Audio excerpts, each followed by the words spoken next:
It comes back up as it goes towards the lingual, when you know where that problem is. So you're gonna know that you're gonna have to pull that back to get access to it. And I have a case to show you that, okay? So you should have deeper pockets than found at the initial exam. And then when you go use a laser, every pass goes 2 or 3 millimeters deeper. So if it's a 9 or 10 millimeter pocket, I'm not gonna put my laser all the way down there. I'm gonna go down and use 2 or 3 millimeters, let it cool, go anterior, maybe go lingual, come back to the area, do another 2 or 3 millimeters, until I get all the way down to 9 or 10 millimeters. Now, once I've done that and allowed it to cool, then I may take my Nd:YAG, instead of doing a sweeping motion or a J stroke, I may go up and down, just to make sure all the epithelium's gone. And I'll walk it around. And basically, you're taking the epithelium out. Again, having the laser point towards the tissue and not towards the teeth. Okay, so we're gonna start at the settings I gave you. You can go up if you need to. 400 micron tip, may even take a little more energy than that. Use J stroke, sweeping motion, or the 2-1-2 motion that I was talking about. We'll practice that in hands-on. Okay. First pass goes 2 to 3 millimeters. Each additional pass goes deeper. Go slow. Let the light energy work. Don't push the tip. Okay. Don't push the tip. Remember, don't change the hertz. Now, I put this in for 2 reasons, because we talked about not changing the hertz. But also, it says better hemostasis, high hertz, lower millijoules. So, you've all probably had this case where all of a sudden, the tissue starts spurting, and there's some bleeder you have, okay? And you can't stop it. I mean, all of a sudden, you're kind of concerned because it's either in soft tissue or whatever, and you want to stop, or there's a lot of oozing, it's oozing, and you're trying your Nd:YAG and it's not working. The reason it isn't working, it's a pulsed laser. And you have it at 20 hertz, it's 20 pulses per second. So you could use this method only when you're doing a vessel, not the whole case. So now you take your laser and you take the hertz. The only time you take something, you bring the hertz, you put it on VLP mode, which is 650 microseconds. Okay. Bring the hertz all the way up to 100. All the way up to 100. It's going to take your watts and immediately bring it to 5 watts. You don't have a choice. You're gonna hear it beep and make noise and stuff like that. Bring it up to 100 hertz, which makes it almost continuous wave. Mm-hmm. And then it brings it up to 5 watts, and it's now like a bovie. So if you have a bleeder, you just touch it and done, stops. Mm-hmm. But only for a specific, don't use it inside of a pocket, you won't have anything left, kill everything. But if it's a bleeder, you just hit it once or twice and you stop the bleeding. Okay. And I really, when I give those tips, I'm really kind of cautious because I don't want somebody's going to take it out. Not you guys won't, but if I did it in the fast course, someone will take it out of context and burn everything away. But you guys at the advanced course should. So that's what the better hemostasis with high hertz is. You don't have to bring it to 100. You can bring it to 70 or 80. But if you bring it to 100 hertz, the bleeding stops immediately. So you're going to see me take a lesion off the tongue, maybe today or tomorrow. There's a lesion on the tongue, I take the lesion off, and it's kind of bleeding, it's oozing out. I just bring all my hertz up, and go, done.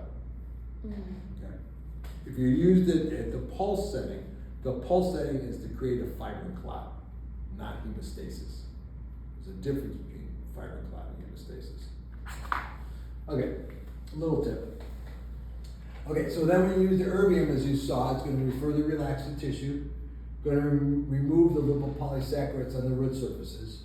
You can use QSP, 20 hertz, up to 120 millijoules. The Varian WPT radial tip with the pulse tip. Sweeping motion, angled slightly towards the tissue. It should be back towards the tooth, sorry about that. You can go down the bone with the tip, but don't push on the tip. So this is wrong, this should say tooth. Okay. You don't want to angle it out. Okay, now, what happens if you have a deeper area? So this is very minimally invasive. So when I'm going over with patients, I said, you probably won't have any sutures. However, if I need to get to a deeper area, I'm going to have to pull the gum back a little bit. And get to the deeper area, you may have a stitch or 2. Just so you know, most patients will be like, okay, just so I don't have a whole mouth of stitches. And the reason I say that is when you teach in the military, if the doctor treating that patient didn't tell the patient they have a stitch, they can't put a stitch in. I said, so what do you do, just let it bleed? It doesn't make sense. So anyway, so that's why I always tell patients, you may have a stitch. most patients are fine with that. So rarely do I reflect buccal lingual papilla. Rarely. The only reason I would if I need to get to both sides. But usually it's a defect, if it's a vertical bony defect on the distal, let's say 29, I could pop a buccal papilla and probably get great access to it. Okay? If I pop the lingual, I don't really gain a lot unless it wraps around the lingual in a big defect. Now if that's a different case. Then maybe I just pop the lingual. Maybe I pop 2 papillas and do a mini flap. But you're not doing full flaps. Okay? You don't need to. Unless, you know, you can, but you don't need to. You don't need to remove the granulation tissue unless you're doing bone grafting. You can't put a bone graft on top of granulation tissue. It's got to be on top of bone. Okay? Now, why do you need to pop a papilla? It's for deeper. It's to treat deeper areas, thick tissue, to increase visibility, especially the maxillary palatal. So you've all seen those cases, and I just had a case recently where the guy had like 8, 9 millimeter pockets all along the palate. I mean, for me to go in with the laser and just kind of, try to think I got everything would be a joke. So that's when I need to pull like 2 or 3 papillas back, pull the tissue back. Sometimes or the big torian, sometimes you gotta take the torian, just get the tissue to lay flat, or even thin the tissue. If there's very heavy calcates, deprecations, grooves, and concavities, you have to pop a papilla. You gotta see what's in there. You can't do it blind because you're gonna be surprised it won't work. And you think if you got it, pop it, and then look and see how much calculus you left. I guarantee there's something in there. Sometimes the flap needs to be apically positioned, or just so the patient can maintain it, because the tissue's so high that if you did do perio and you left that deep area, it's going to repocket at some point in time, and you want predictability. So those are why you sometimes more incisions. Okay, but minimal reflection is needed. You could use the Nd:YAG and Erbium-YAG to help release the papilla. I'm going to show you how we do that.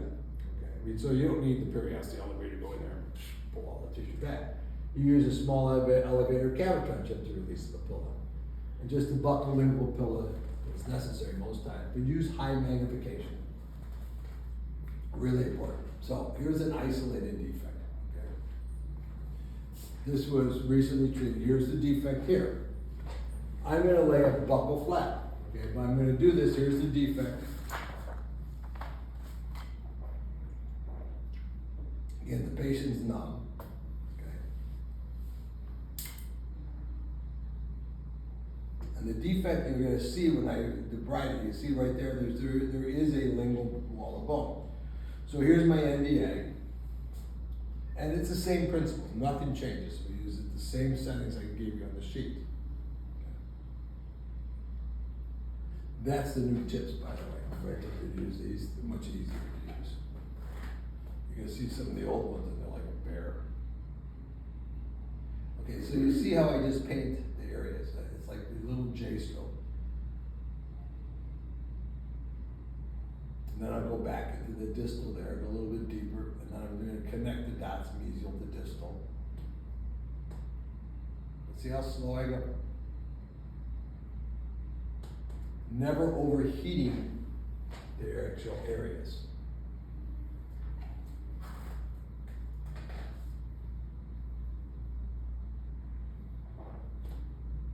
Now I'm going a little bit deeper yet.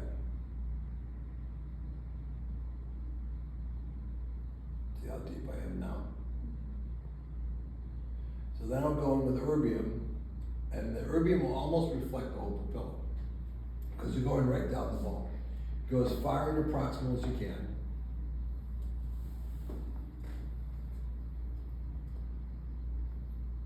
And that's the radial firing tip. So again, you want to have the longest tip because sometimes you need to get down all the way. See how far my tip's going down?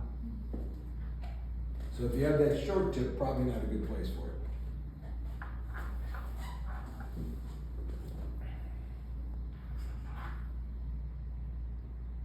So now see the papilla popping? And again, you gotta be careful because that tip will break if you press at it too hard. So what happens if the tip breaks? Take out the broken tip. Put a new tip in there. It happens. I mean, it's gonna happen to you. Yeah. It's like anything. You do it often enough, something's gonna happen. So you're gonna have a tip in the pocket and a tip that you're holding. Hopefully it'll come out with the plier. Oh, it comes out easy. Okay. Yeah, it comes out easy. tissue. Okay, but you see me just taking time and getting in there. So now, see how it's pulled back? And I've not used even an elevator. It's just all the radial firing tip, just working it in there. I'm loosening all that tissue up. So then I'll use an elevator to pull it back as I clean the rest of the defect. Now I'm going right inside the defect. See me go right inside the bony defect?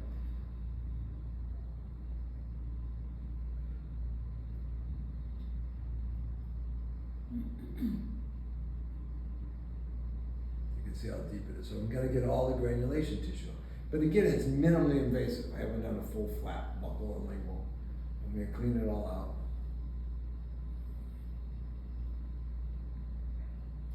Then after I get done, we'll use the radial tip again, and this time we'll actually outline.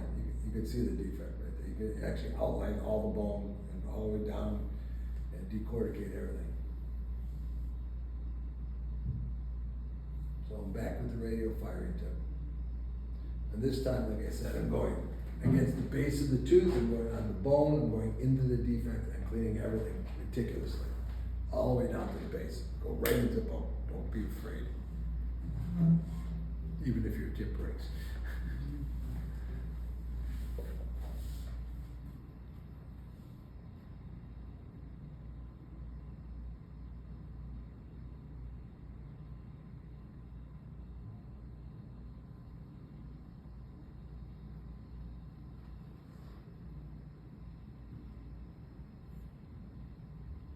Okay, now, what I'm doing now is I'm deepithelializing. See, I'm going on the soft tissue, taking the epithelium off. I'm painting the tissue, stripping all that epithelium off. Okay, now I'm gonna go right in there with my ND, I create my clot. It's pretty quick. And again, I'm not, doing anything except creating a flap inside the flap, coming around. Okay, now I'm gonna use Jump 21. Again, let it sit in the Jump 21 for a while. And because you deepithelialize everything, there's no epithelium, you deepithelialize the outside of the flap. So I'm going to put a membrane in there that's soaked with Jump 21 also. But it doesn't have to be like the old days when you had to cover everything with a membrane. Okay. You say for about 30 minutes? Alright. You let it sit for about 30 minutes? In a dampened dish. In the In the dampened dampened dish. dish. Okay, got it. Yeah, yeah. So it sits in the dampened dish for 30 minutes, and then we put it in there. So if I put the Jump 21 on the bone and put the bone right in there, it's not soaked into the bone, it'll wash right off. I see. So your bone not only has its own bone morphogenic proteins, but you're also using it as a device to carry as a carrier for the Jump 21. What, it's a cancellous bone, of course. I use Minros. Minerals. I found out that works the best. Pardon me, yeah, that works the best. So there's my bone graft in place.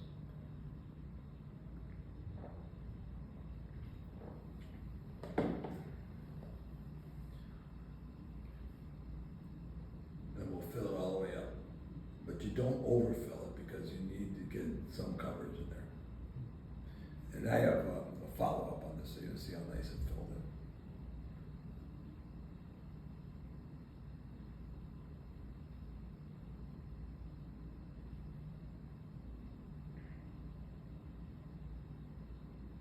There's our membrane, okay? It's a 6-month resorbable membrane. I don't use anything that's not 6 months. So all that Biomed and garbage, it's basically garbage to me. And then we'll put one suture. Remember, I deepithelialized the papilla, so the epithelium's not gonna downgrow. That's all you need to do. What membrane is that? That's an OsseoGuard flex membrane. So look how nice that closed up. Minimally invasive. I'll put one suture in there and then I'll seal it with Paracro and put a little packing right in that spot. I thought with Jump 21 you don't necessarily have to use membrane. I don't believe that. You don't believe that?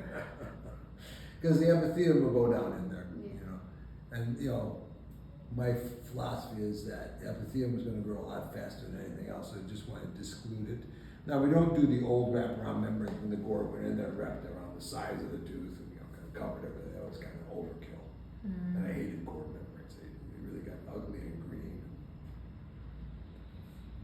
if they really did anything.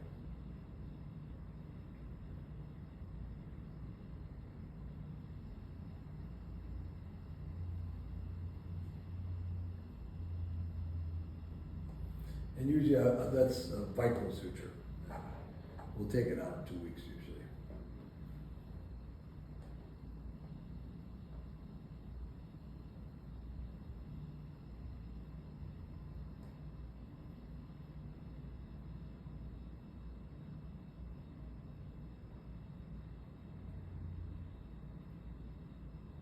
And when you're using Vicryl, put at least 3 knots in it, because it doesn't knot very well. And that's it. That's how the patient leaves. So minimally invasive.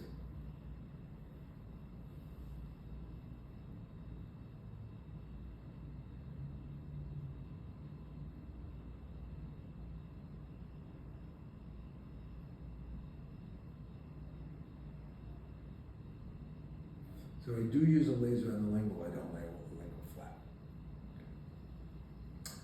Okay, that's where it was before. And that's afterwards, right here. And then I have a further follow-up. That's when the video was done. She was just in the other day, so I have a follow-up further.